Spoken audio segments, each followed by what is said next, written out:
Hey guys, welcome back to another week of meals for our family.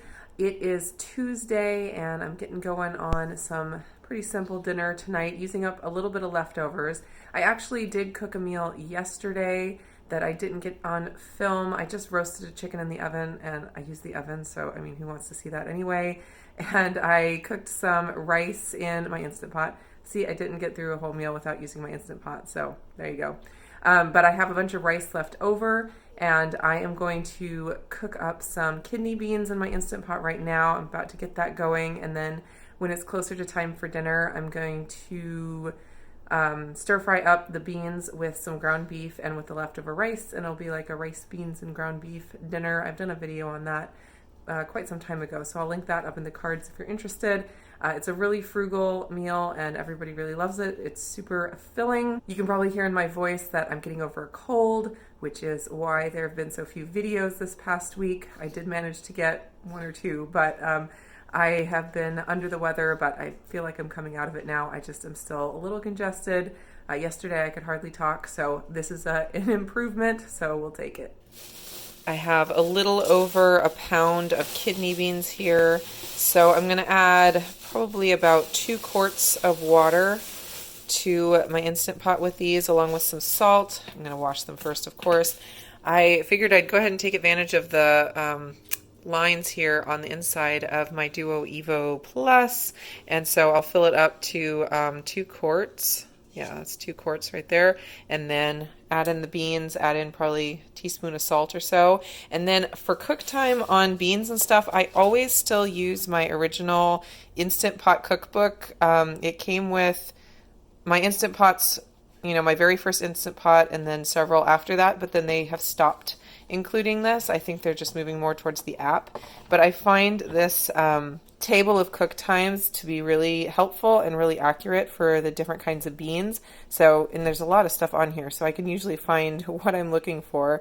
So I'm going to do red kidney beans, and it says 25 to 30 minutes if they're dry, and then a different cook time if they're soaked, which I never soak my beans anymore because it's so quick to cook them from dry in the Instant Pot. So I'm going to go ahead and do the 30 minutes because we want them nice and soft, and then those will be ready to throw into the dinner. Yeah. You want peas with your dinner too? Mm-hmm. What are you crunching on over here? Can you tell me? A pea. Sugar snap pea? With what? Hummus. Hummus. And? A pea behind tortilla. Oh my goodness, that's such a good lunch. Lunch/snack. Because it's late lunch, huh? Mm-hmm. Yeah. And I can sometimes just then. Because you love hummus so much? Mm-hmm. That's so wonderful.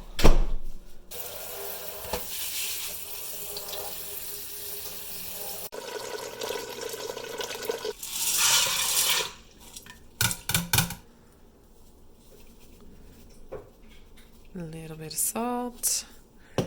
And I'm going to lock my lid. Do pressure cook. And we'll go to bean just for fun. Oops. And 30 minutes on high. There we go.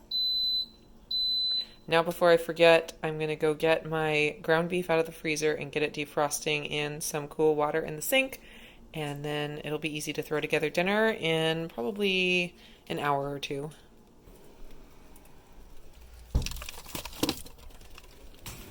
It's been sitting on keep warm for about an hour. I'm ready to open it up. The pressure is already released. There are my nice beans. I'm going to drain them real quick, and I probably won't use all of them tonight. Whatever I don't use, I will freeze. What is the matter, man? You want num-nums? Okay.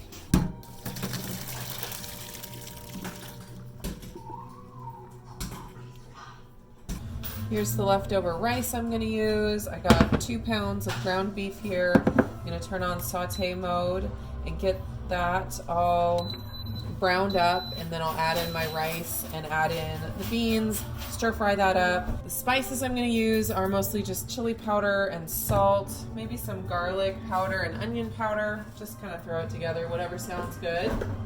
Probably do some black pepper as well.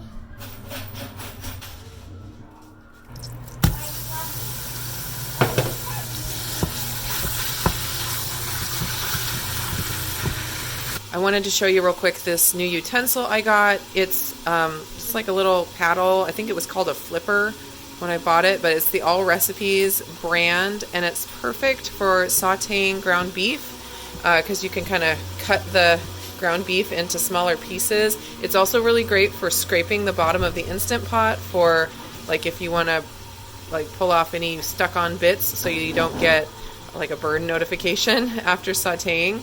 But I really love it. I got it at Fred Meyer, which is our local Kroger store. But I'll check on Amazon, and if I can find it on there, I will link it down in the description. I'm going to add a good amount of chili powder, probably like probably 2 tablespoons. And I'm going to do a big sprinkle of black pepper. And these spices are going to be spicing the beans and the rice also. So I'm going heavy on the spices, more than I would do for just ground beef. Do a little garlic powder, some onion powder. You want some more beans?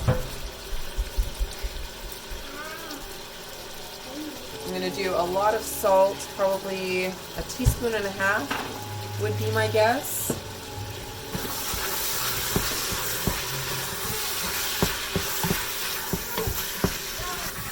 I have some oregano, so I'm going to throw some of that in as well. Might as well get some green spices in here.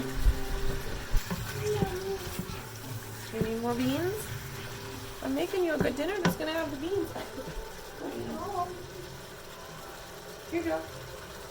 The meat is pretty well cooked, so I'm going to throw in the rice and let it get warmed up because it's still cold from the fridge. And once that is kind of broken up and warm, I'll add in the beans and just stir it up, and then it'll be ready to go. I went ahead and turned off saute because once the rice is in here, it's going to start sticking and maybe burning on the bottom. And everything's warmed up. So I'm going to add in the beans. This is a little more than half of the beans I cooked, so maybe 3/4 of a pound or a little less than 3/4 of a pound from dry.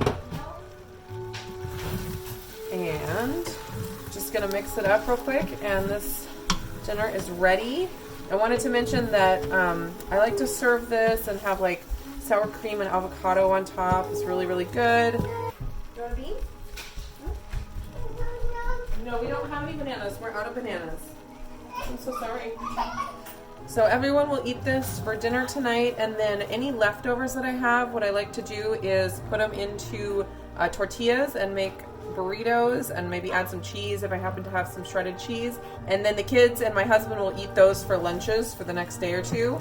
And it's a really great way to use up these leftovers because once we've had this meal and then the leftovers are in the fridge, people aren't super excited to get it out and heat it up again, but if it's in a tortilla, they'll love it.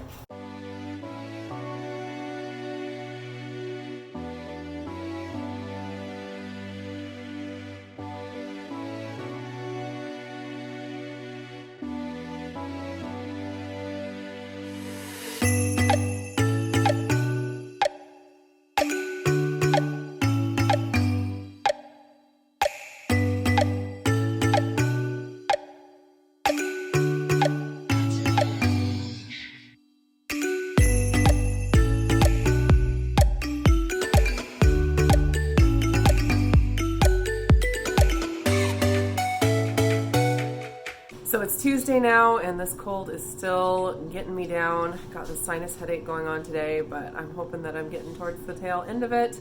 The rice, beans, and ground beef was a hit yesterday. Everybody loved that. I always forget how much everybody loves it. I really should make it more often. And I said that leftovers make great burritos, but they ate so much of it last night. There was only a tiny bit left. And then, hi Levi. And then a couple kids ate the last of it for lunch today. So there's none left for burritos. What? Do you have something to say? No? Okay.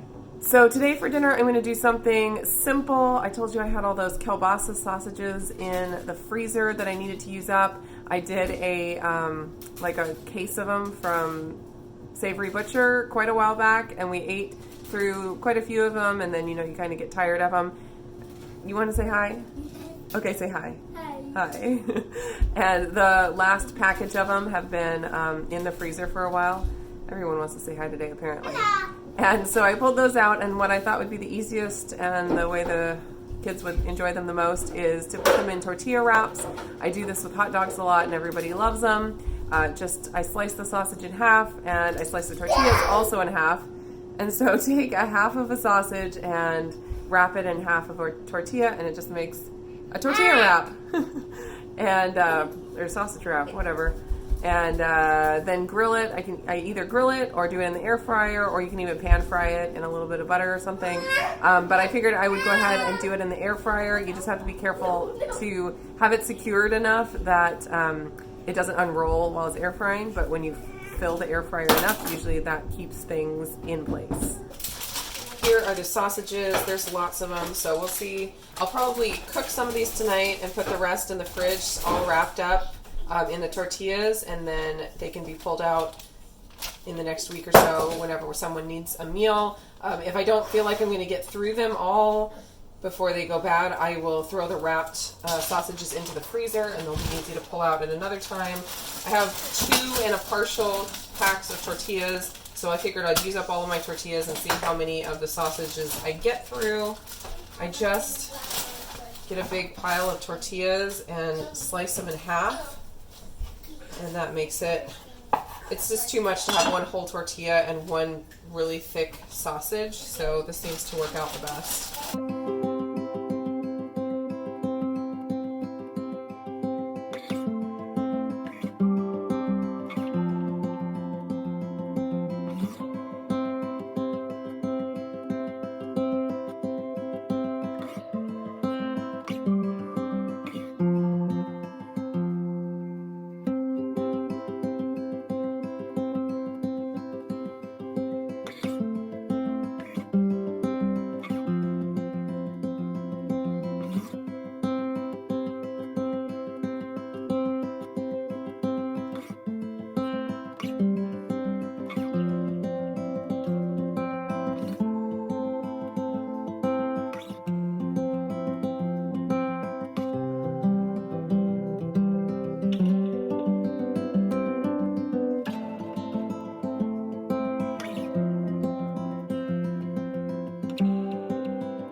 So there they all are. I actually ended up having more tortillas than sausages. I thought it was going to be the other way around, but whatever. Gonna get a batch going here and then get the rest packed. Well, I'll probably do 2 batches and then get the rest after that packaged up and put in the fridge.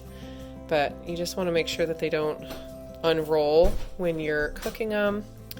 I was going to mention that when you're rolling them up, you can do like a sprinkle of cheese or a bit of barbecue sauce or whatever, mustard, whatever you like with your sausages. But the kids typically like them just plain, and my husband likes to dip them in barbecue sauce. So when I just keep them plain, then everybody has what they like. So let's see, I got 7 in there, 5, 6, 7. And as far as a cook time, I think I'm going to I'll do 400 degrees on air fry let's try 8 minutes and see where we're at.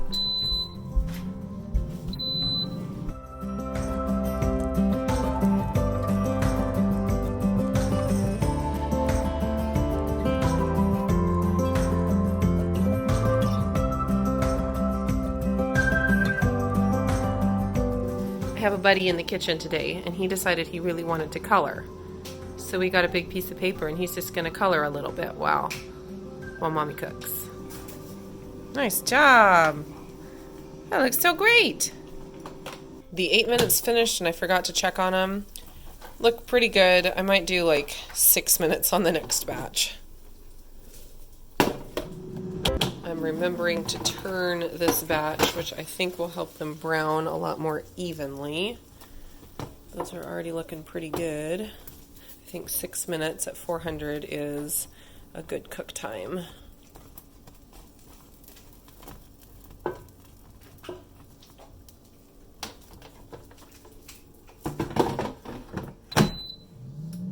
To have a little bit of a veggie to go with the sausage wraps, I'm just gonna cut up some raw carrots, and the kids will have some carrot sticks. Usually, usually Renee loves to have carrot sticks with hummus. Everybody else seems to just like them plain.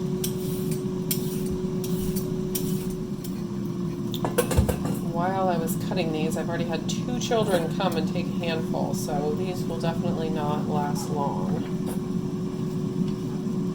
Here's the last small batch of the sausages. I went ahead and cooked a whole bunch, just whatever didn't fit in that other container that I put in the fridge. And I will probably end up freezing those ones that are in the fridge right now because there are a lot here and I don't think we're going to get through all of those before they go bad. But that'll be nice to have another big batch of these in the freezer ready to pull out whenever we need it.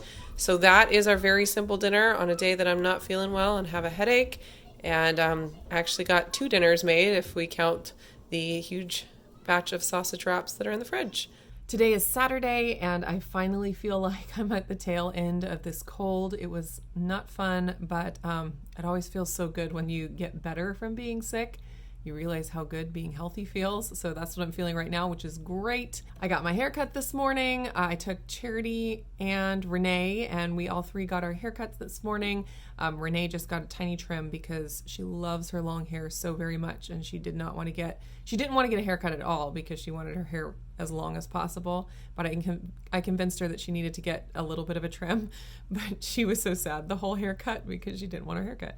But anyway, she looks super cute. And then Charity got some chopped off and got some bangs, so she's looking pretty stinking adorable as well. But anyways, this evening we have a get together and I am cooking for it again like I do. I do it, every other week, every few weeks.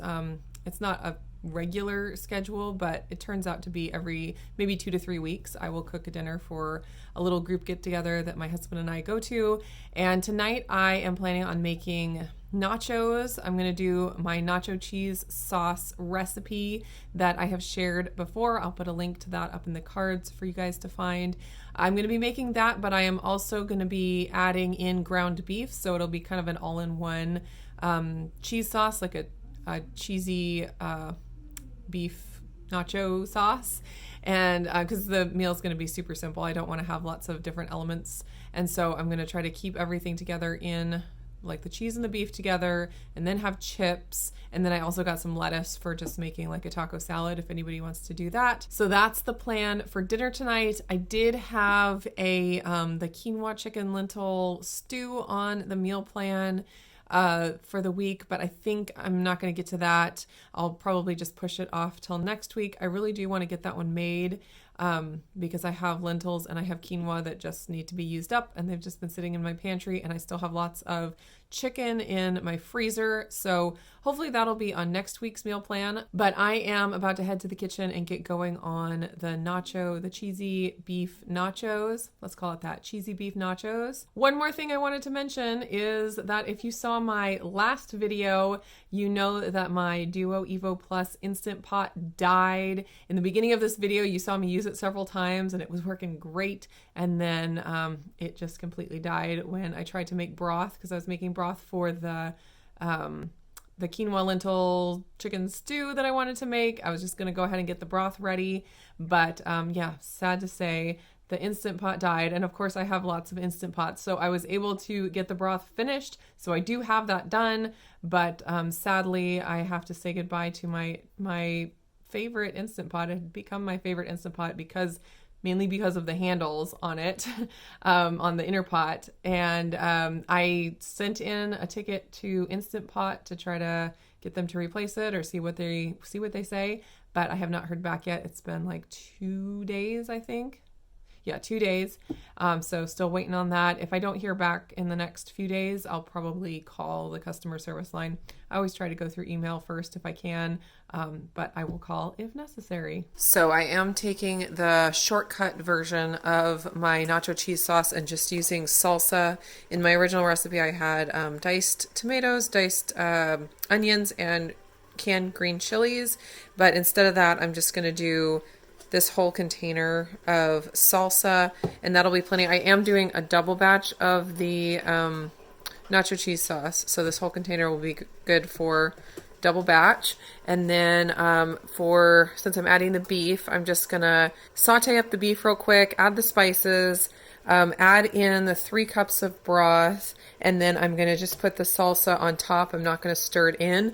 And then I'm gonna pressure cook that, and I forget the timing I used on that. I'll have to look back at my recipe. It comes in super handy making videos of my recipes because I don't always remember them. And there'll be a lot of times where I make something that's really good and like I want to go and make it again. I'm like, I don't even remember how I did that. And so when I share with you guys and do recipes on here, it comes in really handy for me. And I'm going back and looking at my own videos to see what I did. So I'll pressure cook the meat and the broth and the spices together and the salsa, and then I'll probably let it just sit on keep warm mode until I am ready, until it's closer to time for dinner, and then I'll open it up and add in the half and half, the thickener, and the cheeses, and then that will be all ready to go. It's really a simple meal, and it's really nice like having these steps that you can do in advance, like getting everything going, pressure cooking, and then just letting it sit on keep warm mode, and it can just sit there until you're ready to deal with it. I find that really handy about the Instant Pot because my husband works kind of random hours a lot of times. He's not a 9-to-5 guy, and so I often don't know when he's going to be home for dinner. So recipes like this where I can get a bunch of it done and then just let it sit for as long as I need to, and then at the last minute when I know he's on his way home, I can just throw the last stuff in and it's ready. Dinner can be ready whenever I want it to be. Alright, turning off the saute mode, and I did drain some of the fat off because this was 80-20 ground beef, so it was a little bit fatty. A little bit of fat's not going to bother it, but that was just a little too much. So I'm adding in 3 cups of broth. Let's see, close. That's about 3 cups. And then I'm just going to layer this on top, and I'm not stirring it in because tomatoes can scorch on the bottom of the Instant Pot because they have sugars and they're thick. And so I just find it less likely to get the burn notification if I layer it on top like that.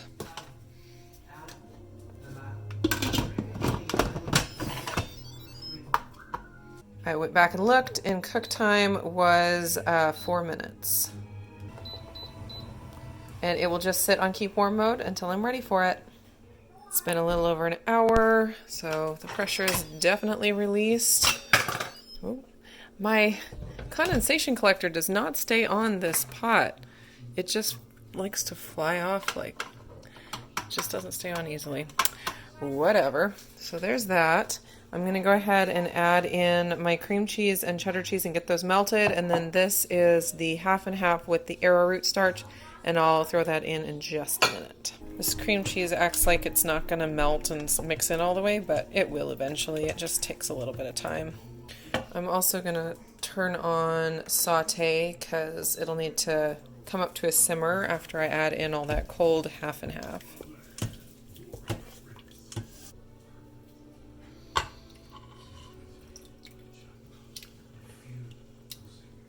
I'm going to let this come up to a simmer and just simmer for a minute or so to make sure it's as thick as we need it, and then I'll probably just leave it on keep warm until it's time to go. For serving, I figured that we could either, depending on preference, we could do like dipping, like a bowl of the cheesy beef nacho cheese sauce, and then dip chips into it, or if people want to like fill up their bowl with chips and then drizzle the sauce over top, either way would be totally fine, and then a sprinkle of lettuce at the end. Alright, that's looking pretty good. We're just about to leave, so I'm heating this up again real quick just on saute mode, and I have my setup here. Got chips for dipping, bowls, utensils, and shredded lettuce, and I sliced up some olives. So that is our simple dinner to take for our group.